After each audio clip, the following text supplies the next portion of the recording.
Quand on est femme aujourd'hui en France, et d'autant plus femme SDF, on est effacé de la société parce qu'on ne parle pas et on ne nous voit pas parce que bien souvent ces femmes sont cachées ou elles ne le disent pas, qu'elles sont dans le besoin.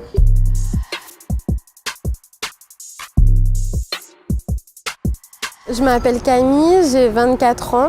J'ai fondé l'association Tendre la main qui vient en aide aux plus précaires, aux migrants, femmes, hommes de tous âges et de tous horizons.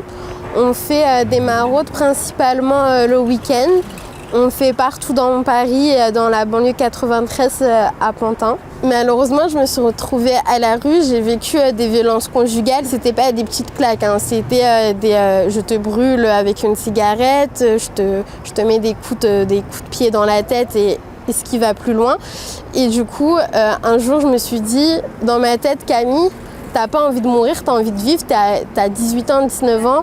Le seul moyen, c'était de partir. Du jour au lendemain, j'ai pris toutes mes affaires. Je me suis retrouvée à la rue. J'ai vécu pendant 1 an et demi entre la rue, les hôtels sociaux et les CHU. CHU, c'est centre d'hébergement d'urgence.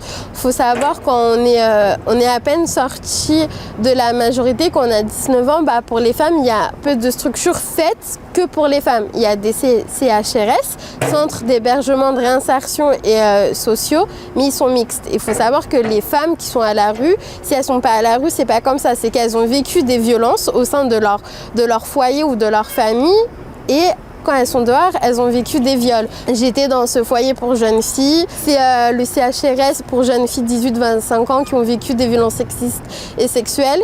Je suis restée là-bas un peu plus d'1 an, le temps de me reposer, de me reconstruire. J'ai passé un diplôme de CAP serveuse, je l'ai obtenu. Maintenant, j'ai 24 ans et j'ai mon propre appartement. Mais ça a pris quand même du temps. Les hommes sont omniprésents dans la société. Quand on voit aujourd'hui les plus grands PDG, ce sont des hommes. Énormément d'associations sont dirigées par des hommes. Et vu que c'est dirigé par des hommes, j'ai l'impression qu'ils vont plus penser aux hommes qu'aux femmes et dire une femme, une protection hygiénique, c'est pas grave, va aller à d'autres assos. Mais pas du tout. Quand on voit les restos du cœur, non, ils n'ont pas ça, c'est juste un repas et basta. Il n'y a pas cette chaleur humaine, il n'y a pas ce petit truc en plus qui fait on va penser aux femmes parce qu'elles ont besoin de protection hygiénique, elles ont besoin de cette attention-là. Quand monsieur Édouard Philippe était encore là, j'ai été au Grenelle des violences conjugales et c'est un grand fiasco, on le voit très bien.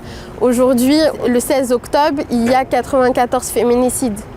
L'année dernière, il y en a eu 102. L'année précédente, 2019, 152, ce qui est énorme, alors que c'était sa grande cause du quinquennat. Mais encore une fois, ce sont des paroles en l'air et on voit qu'il n'y a rien qui est fait.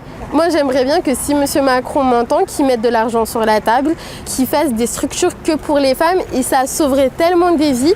Et je pense que s'il y a des structures non mixtes, ça veut dire que pour femmes et toute tranche d'âge de 18 à 60 ans, ces femmes-là qui sont à la rue, elles accepteraient d'être hébergées. J'ai créé cette association, c'est pas qu'une association, c'est une association féministe et pour dire, elle est antipatriarcale parce qu'il n'y a pas d'hommes et c'est dirigé que par des femmes. On n'est que des femmes et ça, je l'assume entièrement et c'est voulu. Et c'est pour dire, sans vous, les hommes, on peut s'en sortir, on peut faire des choses. Nos maraudes, elles sont sociales, mais elles sont aussi à la fois humaines. Et c'est pour faire passer un message au gouvernement. Nous, femmes féministes, on peut créer des associations pour les femmes, mais aussi pour les hommes, puisqu'on aide les hommes. On ne déteste pas les hommes, c'est faux. On les aide aussi, mais d'une autre manière, et il faut qu'on soit entendu.